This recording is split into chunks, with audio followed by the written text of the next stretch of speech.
So let me put you through a little bit of a test here. Let me think about this on your own lives for a minute. How resilient are we?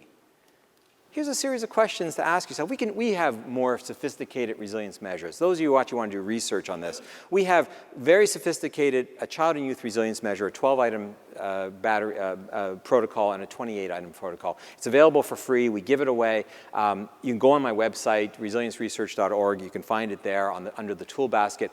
But in a more popular conversational way, let me ask you these questions. How resilient, in a sense, are we? How would you answer these questions? Could you complete these questions? There are people in my life who expect me to blank. Can you finish that sentence? Do you have somebody who expects you to do something? Like before you left home today, your spouse. Maybe they expect you to actually do something, like empty the dishwasher or take out the garbage or something like that, right? Consequences. When I don't meet expectations, I know that blank will happen. Relationships. I can reach out to my blank to get help when I need it. Is that part of your life? Do you have that? Keep going. I feel respected for what's special about me when I'm with or at or doing. Is that part of, is it predictable? And I don't care what someone's disability, disadvantages. Usually those kinds of questions can be answered. Power and control. In my blank, I get to participate in making decisions that affect my blank. Again, do you have that? Do you have that sense that you can make those decisions somewhere in your life? Belonging or spirituality, a sense of cohesion, culture, whatever. At my blank, people, miss me when I'm not there. Do people know you're not at work today? Is anybody kind of noticing that? Sense of culture. There are places such as blank where I can celebrate my culture and my beliefs. I love the study, again, on the west coast of Canada that was done with some of the indigenous bands, some of the indigenous communities by Crystal Lawn and Mark Chandler, in which they actually looked at what distinguished of the 192 different indigenous bands, tribal groups out in BC.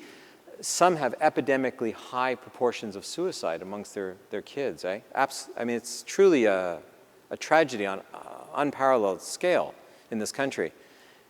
But the interesting thing was about half of the communities had no suicide over the last 14 years. Some had astronomical levels, some had absolutely none. But fully half of the communities on the West Coast had no suicide in their community. How could that be such a spread? How can you have like 10 suicides a year and none a year? When they're matched almost culturally, they experience much of the same exclusion and everything else. How does that happen?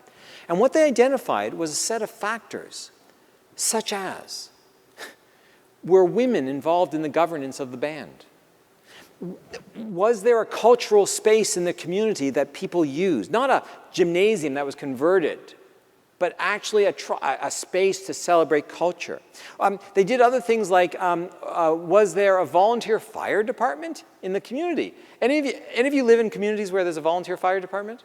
If you do, you know why that would be significant, because you have to have a certain level of social cohesion, sense of moi, if you want to come back to Dan's term this morning. That notion of otherness, that sense of cohesion in your life to sustain that. All to say is, what they concluded, I think, being young and an Indigenous person in Canada is not a risk for suicide. Let me repeat that.